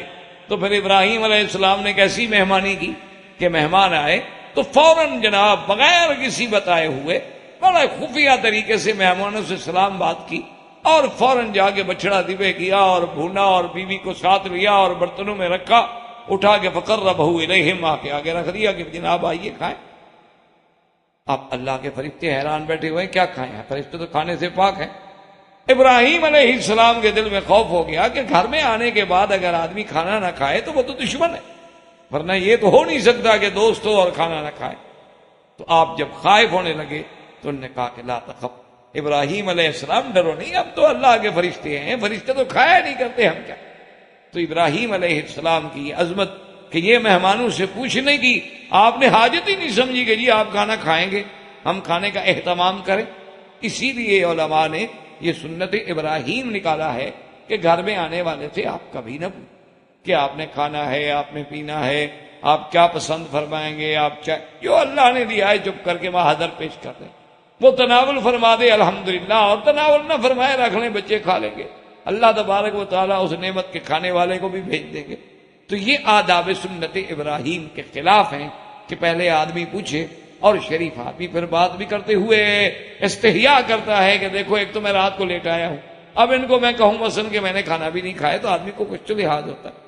اس لیے حکم ہے کہ آپ کوئی بات نہ کریں، نہ ان سے پوچھیں آپ کے گھر میں ٹھنڈا ہے، آپ کے گھر میں گرم ہے، آپ کے گھر میں جو چیز موجود ہے اللہ کی نعمت جو تھوڑی بہت بڑی ہے وہ اٹھا کے سادگی سے پیش کر دیں، وہ تناول فرما لیں تاکہ سنت ابراہیم علیہ السلام جو ہے وہ پوری۔ اور اسی طرح یاد رکھیں کہ سیدنا ابراہیم علیہ السلام جو ہیں، ان کے والد جو ہیں، جیسا کہ آپ پہلے بھی تھوڑا سا سن چکے ہیں، لیکن چونکہ ہمارے درس میں ایک بہت بڑا فاصلہ ہے تو اس لیے جب تک اس پورے قصے کا استحضار ہمارے ذہنوں میں نہیں ہوگا تو ہم صحیح معنوں میں پھر اس قصہ ابراہیم علیہ السلام سے استفادہ نہیں حاصل کرتے۔ تو ابراہیم علیہ السلام کے والد جو ہیں اس کے بارے میں اختلاف ہے، بعض علماء کہتے ہیں کہ ان کا نام طارق ہے، اور بعض علماء کہتے ہیں کہ ان کا نام آزر، لیکن اللہ کے قرآن میں جب ہم نظر ڈالتے ہیں تو ہر جگہ اللہ کے قرآن نے آزر کا ذکر کیا ہے، طارق کا ذکر نہیں کیا۔ وَإِذْ قَالَ إِبْرَاهِيمُ لِأَبِيهِ آزَرَ تَتَّخِذُ أَصْنَامًا، اسی طرح ہر جگہ آزر آزر آزر، اور اسی طرح اس حدیث بخاری میں جس کے اندر قیامت کے منظر کا ذکر کیا گیا ہے وہاں بھی ذکر آزر۔ تو اس لیے بہرحال جس نام کو اللہ کے قرآن نے ترجیح دی ہو تو ہمیں کوئی حق بھی نہیں پہنچتا کہ ہم بلا وجہ سابقہ کتابوں کی طرف لوٹیں جب اللہ کہتا ہے آزر۔ اور بعض علماء کرام نے اس کو یوں جمع کیا ہے، انہوں نے کہا کہ اصل بات یہ ہے کہ ابراہیم علیہ السلام کے باپ کا نام تو طارق تھا، اور یہ پھر سام ابن نوح کی اولاد تھے، لیکن وہ جس بت کی پوجا کرتے تھے اس بت کا نام تھا آزر، تو اس لقب کی وجہ سے آپ کا لقب آزر آزر ہو گیا، تو لوگ اصل نام بھول، جیسے کہ سیدنا ابی ہریرہ اسی طرح جیسے ام سلمہ، اسی طرح اور بہت سارے صحابی ہیں جن کو کنیت سے پہچانا جاتا ہے. سیدنا ابی بکر کوئی بندہ نام بھی نہیں جانتا، کوئی پوچھ لے کہ بڑے سے بڑا کہہ دے گا صدیق. صدیق لقب ہے، ابی بکر کنیت ہے. آپ کا نام تو عبداللہ ہے لیکن آپ معروف ہو گئے ابی بکر کے نام سے. اسی طرح حضرت عمر کو ابی حفص، اسی طرح حضرت علی رضی اللہ تعالی عنہ کو ابی الحسن، اور بعد میں ابی تراب. اس لیے بعض نام ایسے ہوتے ہیں جو کنیت اتنی معروف ہو جاتی ہے، لقب اتنا معروف ہو جاتا ہے کہ لوگ نام بھول جاتے ہیں، یعنی لوگ اصل نام جو ہے وہ بھول جاتے ہیں، پھر اسی کنیت سے اس کو یاد کرتے ہیں. اس لیے بعض علماء یہ کہتے ہیں کہ ابراہیم علیہ السلام کے والد کا نام تو طارق تھا، لیکن جس عبادت کرتے تھے صنم کی، اس صنم کا نام چونکہ آزر تھا تو اس کی عبادت کی وجہ سے آپ کو لوگوں نے آزر کہنا. اور اسی طرح یہ باتیں ہمیں کتب سابقہ سے ملتی ہیں کہ ابراہیم علیہ السلام کی پیدائش جو ہے وہ ارض بابل میں ہے، شمالی عراق میں آپ پیدا ہوئے. اور اسی طرح یہ بات ہمیں ملتی ہے کتب سابقہ سے بھی اور اللہ کے قرآن کی روشنی میں بھی کہ ابراہیم علیہ السلام کو دو قوموں سے واسطہ پڑا. ایک قوم بابل میں ہے اور ایک قوم حران میں ہے. حران کا علاقہ ہے جہاں سے آپ نے پھر شادی کی. بی بی سارا جو تھی ان کا تعلق حران تھا. تو یہ دو علاقے تھے، ایک بابل کا علاقہ شمالی عراق میں اور ایک علاقہ تھا حران دمشق اور شام کے رستے میں. ان دونوں قوموں سے ابراہیم علیہ السلام کا واسطہ پڑا ہے. اور اتفاق کی بات یہ ہے کہ یہ دونوں قومیں جو تھیں، ایک قوم بت پرستی میں مبتلا تھی اور ایک قوم جو ہے کواکب پرستی میں مبتلا. یعنی حران کے لوگ جو ہیں وہ ستاروں کو پوجا کرتے تھے، کواکب سبع کو پوجا کرتے تھے. وہ تمام دنیا کے نظام کو چلانے والا ستاروں کو مانتے تھے کہ یہ سیارات، یہ ستارے جو ہیں اب سب نظام عالم انہی کے ہاتھ میں ہے. یہ ناس، سعد، اوقات، فتح، نصرت، کامیابی، ناکامی، سب کا تعلق جو ہے ستاروں کے ساتھ ہے اور وہ ستاروں کے پجاری تھے. اور یہ علم نجوم اور کواکب پرستی جو ہے یعنی اس دور سے چلی آ رہی ہے. سیدنا ابراہیم علیہ السلام کے دور میں، پھر سرکار دو عالم کے دور میں بھی یہ بات تھی اور اسی طرح صحابہ کے دور میں بھی یہ بات تھی اور اسی طرح آج تک بھی. یعنی کافروں کو آپ چھوڑ دیں، آج تک بھی مسلمانوں میں بھی ایسی کئی جماعتیں موجود ہیں کہ جو منجمین کے ساتھ، جو علم فلکیات کے ماہرین کے ساتھ جا کے تعلق جوڑتے ہیں اور کہتے ہیں جی میرا ستارہ دیکھ کر بتائیں کہ میرے حالات کیا ہوں. اور وہ باقاعدہ ذائچہ بنائے گا، آپ کی پیدائش کی تاریخ پوچھے گا اور اگر وقت بھی بتا دیں اس کے لیے اور ایک آسانی ہو جاتی ہے. پھر جناب وہ آپ کا ستارہ نکالے گا، پھر وہ آپ کا برج نکالے گا، پھر حساب لگا کے وہ آپ کو بتائے گا کہ جی آپ کا ستارہ اس وقت گردش میں ہے یا سعد میں ہے یا نحس میں ہے. اللہ پاک معاف فرمائے. تو بہرحال اسلام کے نزدیک ایسی باتوں کا عقیدہ رکھنا جو ہے وہ کفر و شرک میں شامل ہے، کیونکہ اللہ تبارک و تعالی نے قرآن و سنت میں ہمیں یہ بات واضح کی ہے کہ سب چاند سورج جو ہیں اللہ کی مخلوق ہیں اور اللہ تبارک و تعالی نے ہماری خدمت کے لیے ان کو مسخر کر دیا ہے. تو ورنہ ان کے ہاتھ میں نہ کسی کا نفع ہے اور نہ کسی کا نقصان. جیسے کہ حضور پاک کے زمانے میں بھی یہ بڑا اعتقاد تھا لوگوں کا. حضور نے فرمایا ایک دفعہ جب چاند گرہن ہوا، آپ نے فرمایا کیا سمجھتے ہو کہ یہ چاند گرہن کیوں ہوتا ہے؟ تو صحابہ نے کہا حضور زمانہ جاہلیت میں ہم لوگوں کا یہ عقیدہ ہوتا تھا کہ الموت احدن والحیات احدن، کے لیے چاند یا سورج کو جب گرہن لگتا ہے تو اس کی وجہ یہ ہے کہ آج کوئی بڑا آدمی مر گیا لہذا چاند کو بھی گرہن لگ گیا، چاند بھی اندھیرا ہو گیا، یا آج دنیا میں کوئی بڑا آدمی پیدا ہوا ہے تو اس بچے کی وجہ سے یعنی سورج بھی سیاہ ہو گیا. حضور پاک صلی اللہ علیہ وسلم نے فرمایا کہ لا یخسفان لموت احد ولا لحیات احد انہما آیاتان من آیات اللہ یخوف اللہ بہما عبادہ. اللہ کے بندے کسی کی موت و حیات کے لیے نہ ڈوبتے ہیں، نہ سیاہ ہوتے ہیں، نہ گرہن لگتی ہے. یہ تو اللہ کی نشانیاں ہیں، اللہ اپنے بندوں کو ڈرانے کے لیے دکھاتے ہیں کہ اتنے بڑے قرے نوری جو ہیں اگر ہم ان کو بے نور کر سکتے ہیں تو ایک انسان تو کوئی حیثیت نہیں رکھتا. اس لیے اس کے اندر تحدید ہے. لیکن یہ سلسلہ بہت ہی پرانا یعنی سیدنا ابراہیم علیہ السلام کے زمانے میں بھی تھا. اور اسی طرح بعض مفسرین نے بھی، بڑے بڑے علماء نے بھی ایک غلطی کی ہے. انسان ہے، انسانوں سے غلطیاں ہوتی ہیں. اللہ تبارک و تعالی ہمیں بھی، ہر مسلمان کو بھی معاف فرما دے. بڑے بڑے کیوں اصولی بات ہے نا کہ تیرنے والا ہی ڈوبتا ہے. جو آدمی کبھی سمندر میں گھسے ہی نہ، تیری نہ، اسے کیا ڈوبنا ہے. اسی لیے آپ کو پتا ہے نا، گاڑی چلانے والے سے گاڑی ٹکرائے گی، جب چلائے گا نہیں تو کیسے ٹکرائے گی. اس لیے علماء سے غلطیاں ہوتی ہیں، وہ بھی انسان ہو. تو بہت سارے علماء سے یہ بھی غلطیاں ہوئی ہیں کہ انہوں نے یہ بھی لکھا کہ ابراہیم علیہ السلام خود چاند اور سورج کے اس میں مبتلا تھے، اور ایستا ایستا ایستا ایستا پھر ابراہیم علیہ السلام پر انکشاف ہوتا گیا تو پھر آپ ہٹ گئے. حالانکہ یہ بات غلط ہے. اللہ جن کو نبوت دیتے ہیں، یاد رکھیں، ان کا تو عالم ارواح میں فیصلہ ہو چکا ہوتا ہے. آپ نے خود پڑھا ہے حدیثوں میں اور سنا ہے کہ حضرت آدم علیہ السلام نے جب داؤد علیہ السلام کے روح کو دیکھا تو پوچھا کہ یا اللہ، میرے اس بیٹے کی آپ نے عمر کتنی لکھی؟ اللہ نے فرمایا کہ 60 سال. تو کہا اللہ میرے بڑا خوبصورت میرا بیٹا ہے، عمر بہت تھوڑی ہے، لہٰذا میری عمر میں سے 40 سال آپ اس کو دے دیں. تو اب جب موت کا وقت قریب آیا اور اسرائیل آئے تو انہوں نے کہا کہ بھائی تیار ہو جائے. انہوں نے کہا نہیں، میرے تو 40 سال بچے ہیں بابا، تم جلدی آ گئے ہو. انہوں نے کہا اچھا آپ نے بیٹے کو جو دی تھی؟ انہوں نے کہا میں تو مجھے یاد ہی نہیں. آدم علیہ السلام پھر بھول گئے، جیسے کہ درخت کے مسئلے میں بھول گئے تھے.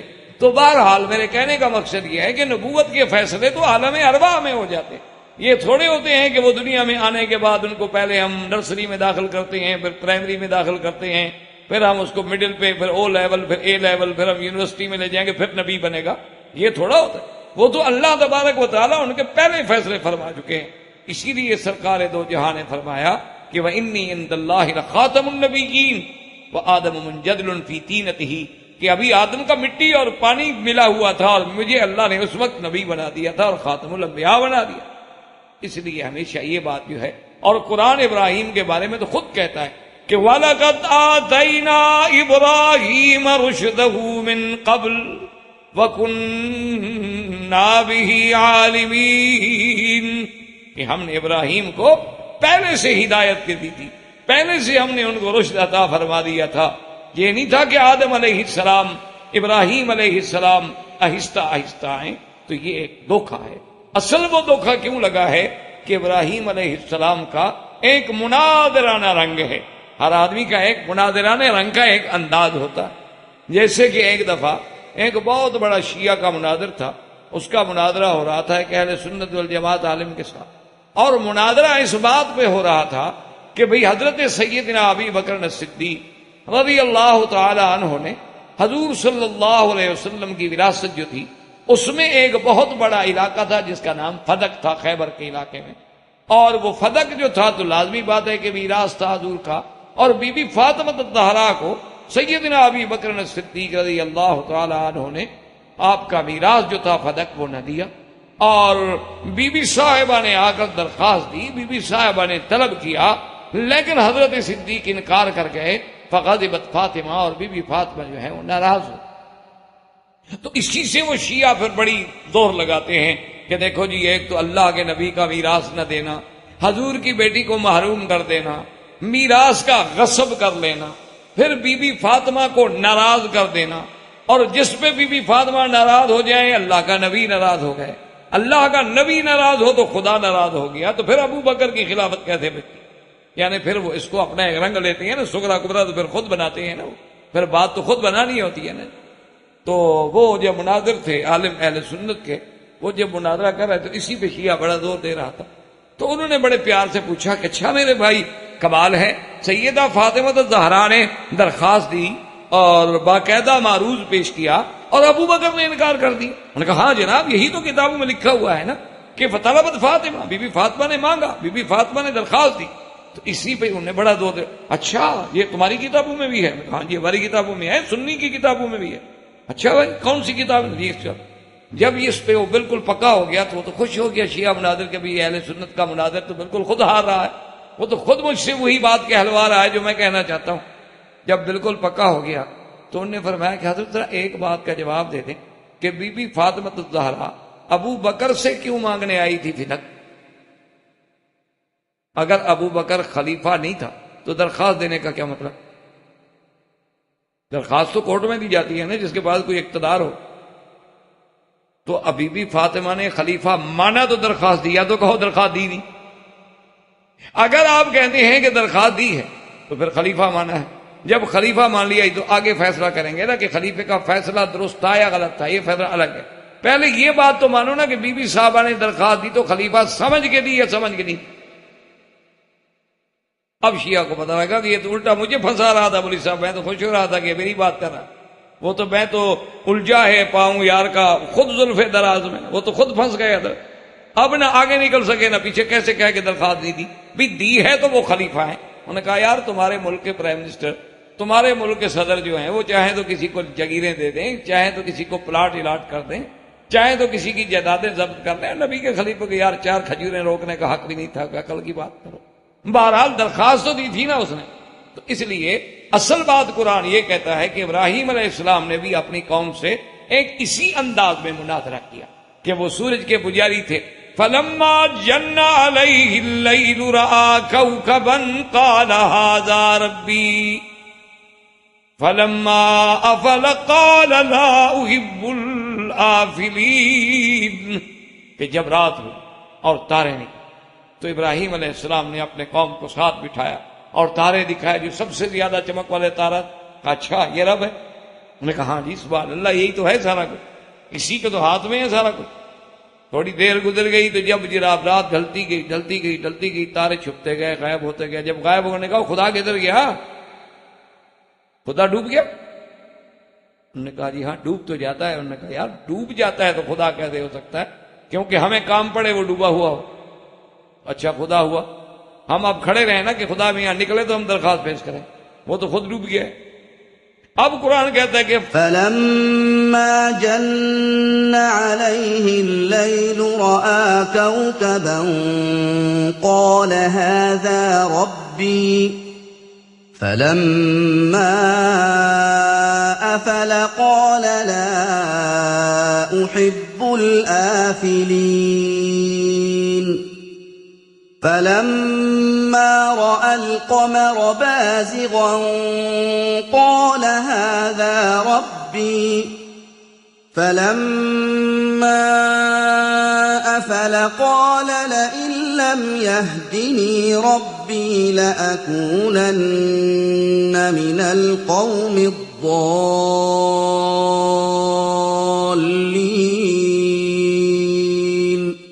اب رات ہوئی، چاند، تو حضرت ابراہیم علیہ السلام نے فرمایا اچھا یہ رب؟ نے کہا جی یہ رب ہے، یہ تو بالکل پکا رب ہے، دیکھا ساری دنیا کو روشنی دے رہا۔ اب جب چھپ گیا فرمایا کہاں گیا وہ رب؟ اگر مجھے میرا رب ہدایت نہ دیتا تو میں بھی تمہاری طرح اس کو رب سمجھتا۔ فَلَمَّا رَأَى الشَّمْسَ بَازِغَةً قَالَ هَٰذَا رَبِّي هَٰذَا أَكْبَرُ فَلَمَّا أَفَلَتْ قَالَ يَا قَوْمِ إِنِّي بَرِيءٌ مِّمَّا تُشْرِكُونَ۔ اب جناب جب دن ہوا اور سورج نکلا، سورج پوری آب و تاب کے ساتھ جب نکلا اور آپ نے دیکھنا فرمایا اچھا مانا یہ ہے کہ یہ تو پھر سب سے بڑا خدا ہوا نا، تارے سے بھی، زہرہ سے بھی، چاند سے بھی۔ انہوں نے کہا ہاں یہ تو اب جب اب شام ہونے لگی تو حضرت سورج صاحب بھی ڈوبنے لگ گئے، پیلے ہو گئے، رنگ بگڑ گیا، اب غروب ہو رہا ہے۔ جب گیا تو انہوں نے فرمایا کہ کیا کہہ رہے یہ ہے تمہارے خدا؟ انی بریء مما تشرکون، خبردار میں تم سے اور تمہارے شرک سے بری۔ تو اصل میں ابراہیم علیہ السلام نے اس انداز میں قوم کو سمجھایا تھا، اور یہ قاعدہ ہے علوم نحو میں بھی کہ جیسے ھذا ربی ھذا اکبر، یہاں حمزہ استفہام مقدر ہوتا ہے، اھذا ربی اھذا اکبر، یعنی بطور سوالی اچھا یہ خدا ہے، اچھا یہ خدا، یہ بڑا خدا ہے، تو یہ بطور استفہام ہے۔ یہ نہیں کہ ابراہیم علیہ السلام پہلے ستاروں کو مانتے تھے، ان کو خدا سمجھتے تھے، پھر اللہ میاں نے سمجھ دی اور پھر آہستہ آہستہ آہستہ آہستہ بت پرستی سے تدریجی طور پر نکلتے ہیں۔ نا، اللہ کے پیغمبر جو ہیں، اللہ کے نبی کی تو شان بڑی ہے، میرے مدنی کے تو صحابہ سیدنا صدیق، سیدنا علی رضوان اللہ علیہم اجمعین نے کفر کے زمانے میں بھی کبھی بت کو سجدہ نہیں کیا۔ تو جب اللہ نے انبیاء کے صحابہ کو معبود رکھا ہے تو اللہ اپنے نبیوں کو کیسے اس میں مبتلا کر سکتے ہیں؟ کہ وہ زندگی کے کچھ حصے میں تو ستاروں کی پوجا کرتے رہیں اور بعد میں ٹھیک ہو جائیں. تو لہذا یاد رکھیں اصل بات یہ تھی کہ قوم حران میں جو تھی ان کا عبادت کا تعلق تھا نجوم سے، اور بابل میں جو تھے ان کا تعلق تھا بت پرستی تھے، وہ صنم پرست. اب ابراہیم علیہ السلام نے ان کو بھی سمجھانے کی کوشش کی، ان کو بھی نصیحت فرمائی، ان کو بھی ہدایت کی. اور بڑا جس کے بارے میں ہم نے قرآن پاک میں ابھی یہ آیت مبارک تلاوت کی ہے کہ اللہ پاک نے خود قرآن میں اس کو ذکر کیا کہ اذ قال لأبيه يا أبت لم تعبد ما لا يسمع ولا يبصر ولا يغني عنك شيئا، کہ ابا جان آپ کیوں ایسی چیزوں کی عبادت کر رہے ہیں جو سنتے نہیں، دیکھتے نہیں، کوئی فائدہ نہیں پہنچاتے. وہ کھڑے ہیں پڑے ہیں جو ماپو تو بندے خدا سے بڑے ہیں. یہ اچھی دیوی دیوتا تم نے بنا رکھے ہیں، میرا ابا یہ کیا کر رہے؟ یا ابت انی قد جاءنی من العلم ما لم یأتک فاتبعنی اہدک صراطا سویا. ابا جان اللہ نے مجھے جو علم نبوت دیا ہے جو تمہارے پاس نہیں ہے، مہربانی کریں آپ میرے ساتھ چلیں، آپ میری اتباع کریں، میں آپ کو صراط مستقیم پہ لے جاؤں. اگر آپ نے ایسا نہ کیا مجھے ڈر ہے کہ رحمان کا عذاب آپ کو نہ پکڑ لے. لیکن آپ کے ابا کو بھی بات سمجھنا. غصے میں آ گئے، انہوں نے کہا کہ دیکھو ابراہیم اگر تم اپنی ان باتوں سے بعد نہ آئے نا لَأَرْجُمَنَّكَ وَهْجُرْنِي مَلِيًّا، میں تو تمہیں ماروں گا. بعض علماء نے کہا کہ زبانی طور، بعض نے کہا کہ نہیں میں تمہیں پتھروں سے ماروں گا، رجم کروں. حضرت ابراہیم علیہ السلام نے کہا قال سلام علیک، اچھا ابا مارو نہیں، میری طرف سے تو تم مطمئن رہو، میں تو تمہیں کوئی تکلیف نہیں پہنچ، لیکن اب آپ کا اور میرا رہنا جو ہے مل کے گزارا نہیں ہو. سأستغفر لك ربی انہ کان بی حفیا، میں اپنے پروردگار سے آپ کے لیے بخشش مانگوں گا، مجھے یقین ہے کہ میرا رب جو ہے میرے ساتھ مہربانی کریں گے. وَأَعْتَزِلُكُمْ وَمَا تَدْعُونَ مِن دُونِ اللَّهِ وَأَدْعُو رَبِّي عَسَىٰ أَلَّا أَكُونَ بِدُعَاءِ رَبِّي شَقِيًّا. میں تمہیں بھی اور تمہارے ان بتوں کو بھی چھوڑ. اور اسی طرح اب دیکھیں کہ جب قوم یہ بھی نہ سمجھی، ساری قوم نہ سمجھی، باپ نہ سمجھا، تو ایک دن ابراہیم علیہ السلام نے کہا کہ اچھا یہ اس طرح تو نہیں سمجھ. تَاللَّهِ لَأَكِيدَنَّ أَصْنَامَكُمْ، انہوں نے کہا اچھا مجھے بھی اللہ کی قسم ہے میں بھی تمہارے خداؤں کو ٹکروں گا. ابھی تم ایسے نہیں مانتے ہو نا، کیونکہ لاتوں کے بھوت جو ہیں وہ باتوں سے نہیں. تو ابراہیم علیہ السلام نے بھی دل میں ایک فیصلہ کر لیا کہ ان کو مسئلہ بھی سمجھانا ہے، اور اب جب یہ بات سے نہیں سمجھتے تو پھر ڈنڈے سے سمجھاؤ. کیا کریں، جو آدمی کتاب سے نہ سمجھے اس کا علاج پھر ڈنڈا ہی ہوتا ہے.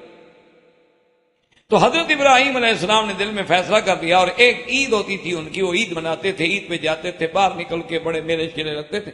ابراہیم علیہ السلام کے پاس بھی آ گیا کہ جناب چلیں عید ہے ہماری.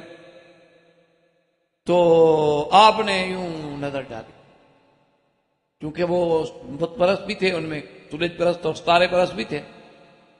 فَنَظَرَ نَظْرَةً فِي النُّجُومِ فَقَالَ إِنِّي سَقِيمٌ. اس نے جب نظر نے کہا جی میں تو نہیں جا سکتا، میں تو بیمار. انہوں نے کہا اچھا تمہاری مرضی بھی، ہم تو چاہتے تھے کہ ہمارے ساتھ آپ چلیں، ذرا آپ بھی خوشی میں شریک ہوں. آپ بھی دیکھو نا ساری زندگی یہاں گھر میں بیٹھے رہتے ہو، بس ہم سے لڑتے رہتے ہو، بات چلو گے ذرا کھلی ہوا ہوگی، پکنک شکنک ہوگی، یہ ہوگا وہ. انہوں نے کہا بس دیکھو نا میں بیمار ہوں، بیمار آدمی نے کیا جانا تم کو، وہ چلے. اب اللہ کا قرآن خود اس واقعے کو بیان فرماتا ہے کہ جب تسلی ہو گئی کہ سارے تو عید پہ چلے گئے، فراغ الی آلہتہم، اب خفیہ طریقے سے ابراہیم علیہ السلام ان کے مندر میں، وہ جو بڑا مندر تھا نا، اندر آئے تو دیکھا کہ بڑا عجیب منظر ہے، عظیم مندر ہے، اور دیوی دیوتا بڑے چھوٹے درمیانے، کوئی 4 سر والا، کوئی 2 سر والا، کوئی 4 ٹانگوں والا، کوئی 8 ٹانگوں والا، کوئی 2 ہاتھوں والا، اور جناب آگے مٹھائیاں اور کھانے اور حلوے اور بڑی بڑی عجیب نعمتیں اللہ کی سب لگے ہوئے ہیں، چنے ہوئے ہیں، اور وہ دیوی دیوتا کھڑے. ابراہیم علیہ السلام جب آگے آئے تو کہا الا تاکلون، کھاتے کیوں نہیں، تمہارے سامنے اتنا بڑا مال جو پڑا ہوا ہے، کھاؤ. اب کیا کھائے بھائی، پتھر کیسے کھائے؟ بالکم لا تنطقون، اچھا چلو بولو تو صحیح، بتاؤ صحیح کو معدہ خراب ہے تمہارا، بدہضمی ہے، کیوں نہیں کھاتے ہو؟ اتنی بڑی چیزیں رکھی ہوئی ہیں سامنے. اب جناب وہ کیا بولے، پتھر کیا بولتا ہے؟ یہ تو آدمی کے اپنے تخیلات ہوتے ہیں نا کہ جی ہاں بھگوان اور بھگوان اور بھگوان اور بھگوان فلان فلان فلان. حقیقت کیا ہے وہ جانتے ہیں کہ وہ پتھر ہے جو ہم نے باہر سے خود اٹھایا رکھ دیا. بس اللہ تبارک و تعالیٰ جب ناراض ہوتے ہیں نا عقل ماری ہے. یہ محرم کے دن ہے نا، آپ ہندوستان میں، پاکستان میں، بنگلہ دیش میں جا کے دیکھیں، او کیسے ماتم ہو رہے ہیں اور کیسے جناب انگاروں پہ چل رہے ہیں، آگ پہ چل کے ماتم کر رہے ہیں. حسین راضی ہو رہا ہے، بندہ دیکھا. اچھا اس کے علاوہ پھر آپ دیکھیں جناب حسین، حضرت امام حسین کا روزہ اٹھائے، اور پھر کیا ہے جناب گھوڑا نکالا ہوا. یہ کیا ہے جی؟ یہ کہتے ہیں دلدل شریف. اس پہ کپڑے ڈالے ہوئے ہیں اور پھر اس پہ رنگ ڈالا ہوا ہے، اس پہ تیروں کے نشان ہیں. وہ منظر کشی ڈرامہ ہو رہا ہے کہ حضرت حسین جس گھوڑے پہ تھے اور گھوڑے کو تیر لگے اور گھوڑا کیسے بھاگا وہاں سے. وہ بدبختو، اگر جو گھوڑا حسین کو گرا کے کربلا میں بھاگ کے تمہارے پاس آ گیا، اس کو مارو گے، اس کو چومو. جو حضرت حسین کے گرانے کا باعث بنا، آپ کو مروانے کا ایسا بے وفا گھوڑا کہ مسائی کو شہید کرا کے تمہارے پاس پہنچ گیا. اچھا پھر ہر شہر میں نیا گھوڑا ہے، تو حضرت حسین والا کون سا ہے؟ اور پھر تاریخ اٹھا کے دیکھیں کہ حضرت حسین کا سفر ہی اونٹوں پہ ہے، گھوڑے پہ ہے ہی نہیں. اب اس کا کیا علاج ہے قوم کو؟ اچھا پھر عورتیں کھڑی ہیں اسی گھوڑے کو، وہ کل تک ٹانگے میں تھا، آج ہاتھ میں لگا کے چوم رہی ہیں، مانگ رہی ہیں میرا بچہ نہیں ہوتا، گھوڑا سائیں بچہ. اس کا کیا علاج ہے جی آپ بتائیں؟ ہم کہتے ہیں ہندو تو پاگل ہے، چلو ان کو تو چھوڑو. مسلمانوں کا کیا حال؟ مسلمان کیا کرتا ہے؟ کلمہ پڑھنے والا نبی کا وہ کیا کر رہا ہے؟ ہندو کو چھوڑ دیں، چلو ہندو ٹھیک ہے جی وہ تو کافر ہے، ایک بات ختم ہو گئی کہ وہ کافر ہیں اور بتوں کے پجاری ہیں، اور گنگا جمنا دیوی دیوتا ان کے نزدیک تو سانپ بھی مقدس ہے، ان کے نزدیک تو بچھو اگر بڑا ہو جائے وہ بھی مقدس ہے، ان کے نزدیک تو لنگم بھی مقدس ہے، ان کے نزدیک تو مرد و عورت کے اعضائے تناسلیہ بھی قابل عبادت ہے. ان کو تو بات چھوڑ دیں. سوال یہ ہے کہ ہم کیا کر رہے ہیں؟ ہم کلمہ پڑھنے والی امت کیا کر رہے ہیں؟ اچھا پھر گھوڑے کے نیچے سے باقاعدہ عورتوں کو گزارتے ہیں، جس کو بچہ پیدا نہ ہوتا اس کو نیچے سے گزارو، بچہ ہو جائے. انا للہ و انا الیہ راجعون. تو اس لیے ابراہیم علیہ السلام جب آئے تو انہوں نے فرمایا کہ ما لکم لا تنطقون، کیوں نہیں بولتے ہو؟ اب کیا بولیں بھئی، کیوں نہیں کھاتے ہو کچھ نہیں؟ تو ابراہیم علیہ السلام نے اٹھایا جناب کلہاڑا، اور اس کے بعد ٹکڑے ٹکڑے، قرآن خود کہتے ہیں فَجَعَلَهُمْ جُزَازًا، ٹکڑے ٹکڑے کر الا کبیرا. ان کا جو بڑا تھا نا ان کو چھوڑ دیا، باقی سب کو اڑا دیا. اور ایک روایت میں ہے کہ بڑے کا بھی ایک بازو کاٹ دیا اور دوسرے بازو پہ یوں کلہاڑا اڑا کے رکھ کے عادت آ گئی. اب جناب ابراہیم علیہ السلام جب اس سے نکل آئے اور قوم میلے شیلے کر کے خوشیاں منا کے عیدیں کھا کے واپس آئی کہ چلو جی اپنے مندروں میں جائیں اور اپنے خداؤں کو جا کے سجدہ کریں، شکر ادا کریں، بھی عید خیریت سے گزر گئی، ہماری خوشی خیریت سے ہو گئی، ہم خیریت کے ساتھ اپنے گھر میں واپس آ گئے.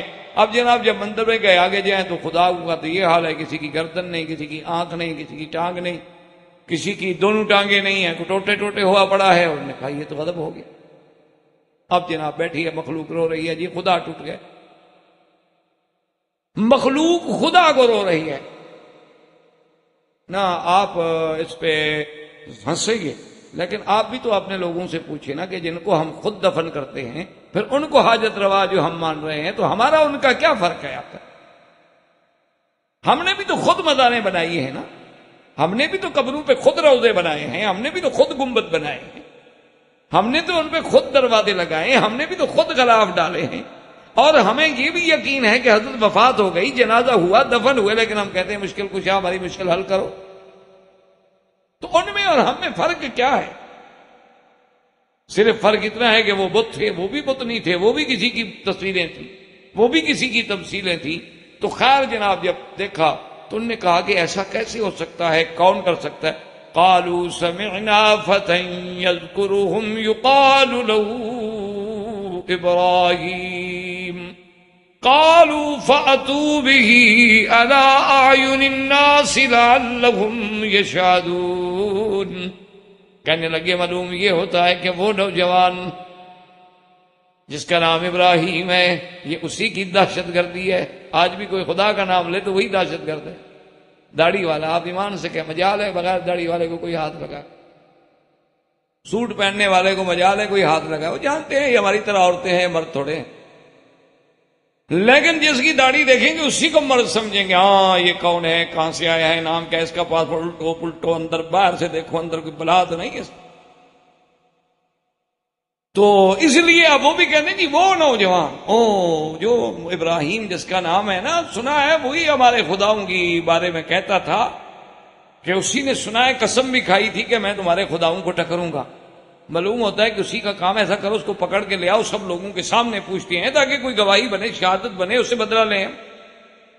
اب جناب سارے کے سارے بھاگ رہے ہیں ایک آدمی کو پکڑنے کے لیے، پورا کفر پر کیا۔ آپ بھی آج دیکھ لیں کہ جس کے اندر ایمان ہے، جس کے اندر قرآن ہے، جس کے اندر اسلام ہے، پورا کفر کرتا ہے۔ حالانکہ یہ بھی جانتا ہے کہ کیا ہے ان کے پلے میں کچھ نہیں، رات کو روٹی بھی نہیں ہوتی، کھانے کو روٹی نہیں ملتی ان بیچاروں کو، یہ تو خود بیچارے روٹیاں تقسیم کر کے مانگ مانگ کے کھاتے ہیں مسجدوں میں، مدرسوں میں۔ لیکن کہتے ہیں نہیں، یہ دین کے مدرسے جو ہیں یہ بڑے خطرناک، یہ سب سے بڑے تھے۔ انا للہ و انا الیہ راجعون۔ اصل کچھ نہیں، اصل اسلام ڈراتا۔ تو جن لوگوں میں ایمان و اسلام زیادہ ہے اس سے زیادہ ڈر ہے، جن میں کم ہے اس سے کم ڈر ہے، جن میں اور کم ہے اس سے اور کم ڈر ہے، سیدھی سی بات ہے۔ تو ابراہیم علیہ السلام کے پاس ساری قوم اکٹھی ہو کے آگے اکٹھی ہو گئی جناب۔ قالوا من فعل، اس کے بعد آ کہنے لگے قالوا اانت فعلت هذا بآلهتنا یا ابراہیم، کہنے لگے ابراہیم علیہ السلام تم نے کیا ہمارے خداؤں کے ساتھ یہ اشر؟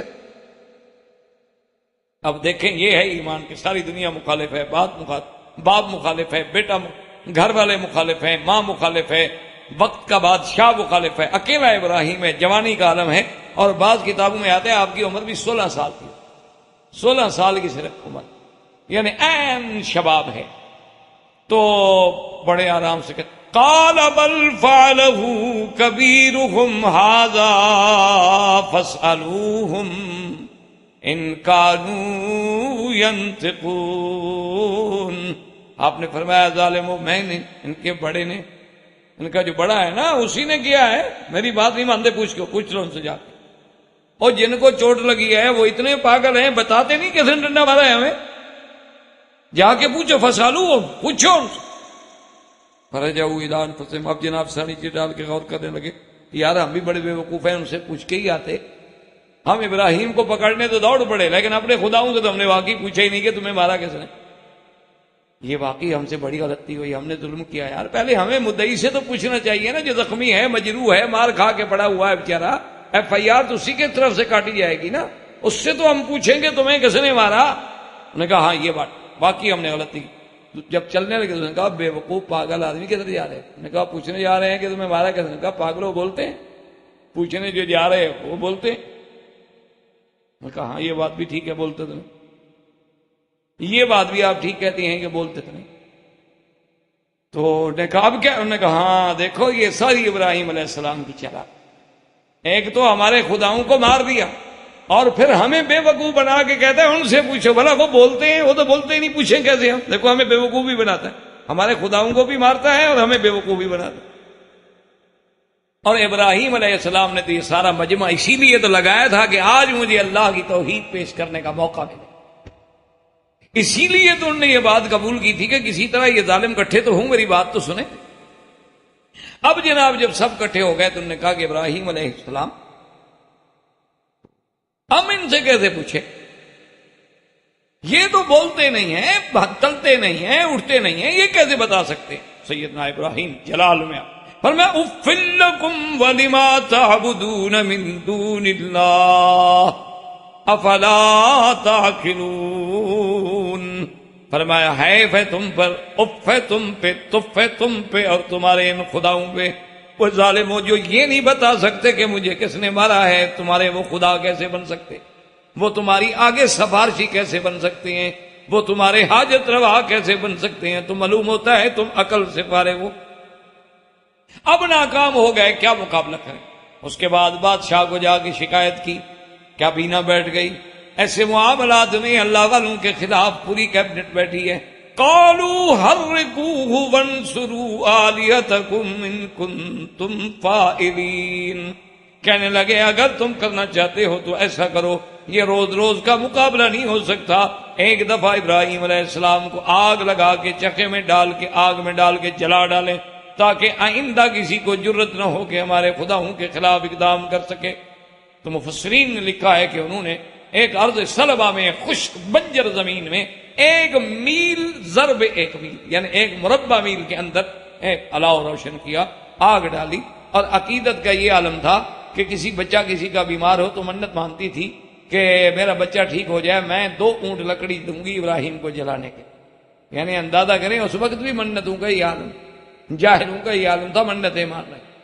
اور اسی لیے سرکار دو عالم صلی اللہ علیہ وسلم نے فرمایا کہ اللہ نے جتنے جانور پیدا کیے، پرندے پیدا کیے، سب نے اس آگ کو بجھانے کی کوشش کی الا الوزغۃ، مگر یہ وزغہ جو ہے، یہ کلڑی جسے آپ کہتے ہیں، یہ کان ینفخ، یہ آگ کو بڑھانے کے لیے پھونکے مارتی تھی کہ آگ بڑھ جائے، اس لیے حضور نے حکم دیا کہ اس کا قتل کرنا جو ہے وہ ضروری ہے، کہ جس کو بھی نظر آئے اس کو مار ڈالو۔ کہ یہ ابراہیم علیہ السلام کے آگ جلانے کے لیے آپ دیواروں پہ دیکھتے ہیں رات کو دن کو چڑھ کے پھرتی ہیں، بڑی بڑی ہوتی ہیں، چھوٹی ہوتی ہیں، تو اس کو عربی میں کہتے ہیں وزغہ۔ تو اس وزغہ، اچھا ویسے بھی یہ بڑی گندی زہریلی بلا چیز ہے، کسی برتن سے گزر جائے، کھانے پہ گزر جائے، کھانے میں گر جائے تو یہ بڑی زہریلی اور نامراد نقصان دہ چیز ہے۔ تو یہ وہ جانور ہے تمام جانوروں سے کہ جس نے سیدنا ابراہیم علیہ السلام کے خلاف آگ کو بھڑکانے کی کوشش کی، باقی سب نے بجھانے کی۔ تو سیدنا ابراہیم علیہ السلام کو آگ میں ڈالنے کے لیے لیا ہے۔ اب 1 مربع میل میں آگ جل رہی ہو تو قریب کون جائے بھائی، قریب جانے کی طاقت کس کو ہو؟ تو اب کیا کریں، تو ایک منجنیق بنا کے لے آئے۔ تو یہ سب سے پہلے منجنیق جو ایجاد ہوئی ہے تو وہ زمانے ابراہیم میں ہوئی، اور منجنیق بنانے والے کا نام تھا ہیزن۔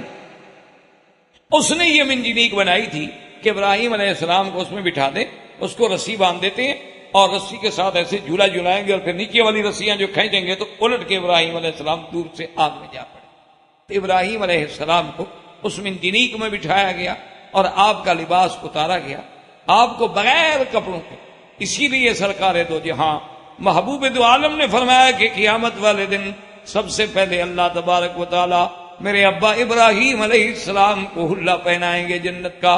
صحابہ نے پوچھا کہ یا رسول اللہ اس کی کیا وجہ ہے؟ فرمایا کہ اللہ کی توحید کے لیے سب سے پہلے کپڑے میرے ابا کے اتارے گئے، اس لیے اللہ بدلہ دیں گے قیامت والے دن کہ ساری دنیا کھڑی رہے لیکن پہلے لباس ابراہیم کو پہنایا جائے۔ سیدنا ابراہیم علیہ السلام منجنیق میں بٹھا دیے گئے، آگ تیار ہے، رسیاں تیار ہیں، پھینکنے والے تیار ہیں، اللہ کے فرشتے رو رہے ہیں۔ اللہ نے فرمایا جاؤ ملک فرشتے تمہیں اجازت ہے میرے ابراہیم کی مدد کرو۔ ملک الجبال آیا، پانی کا فرشتہ آیا، بادلوں کا فرشتہ آیا، ابراہیم حکم کر، ابھی بارش برسا کے آگ بجھا دیتی ہیں۔ فرمایا اما الیک فلا حاجت لی، مجھے تمہاری کوئی غرض نہیں، مجھے تمہاری کوئی تمنا نہیں۔ حضرت جبریل علیہ السلام آئے، انہوں نے کہا ابراہیم مجھے حکم کرو میں اس آگ کو اٹھا کے کافروں پہ ڈال دوں۔ فرمایا اما الیک فلا، تیری بھی مجھے کوئی حاجت نہیں۔ اس نے کہا ابراہیم اتنا تو کرو، اپنے خدا سے تو مانگو، تم تو چپ کر کے بیٹھے ہوئے ہو۔ ابراہیم علیہ السلام نے کہا جبرائیل مجھے ایک بات بتاؤ، کیا یہ سب کچھ جو ہو رہا ہے میرے مولا کے علم میں ہے یا علم میں نہیں ہے؟ جبریل نے کہا کہ سب اللہ کے علم میں ہے۔ فرمایا جب وہ جانتے ہیں تو پھر مانگنے کا کیا فائدہ ہے؟ اگر وہ ہمارے جلانے پہ راضی ہیں تو خلیل بھی جلنے پہ راضی ہے، میں اپنے اللہ کے فیصلے سے انکار نہیں کر سکتا۔ اس لیے اللہ تبارک و تعالی نے فوراً حکم دیا جب خلیل کو ڈالا گیا، قلنا یا نار کونی بردن وسلاما علی ابراہیم وما علینا الا البلاغ وصلی اللہ تعالی علی خیر خلقہ سیدنا محمد وعلی آلہ وصحبہ اجمعین۔ احباب کرام، اس کے بعد اب آپ اس مبارک سلسلے کی CD نمبر 6 سماعت فرمائیں۔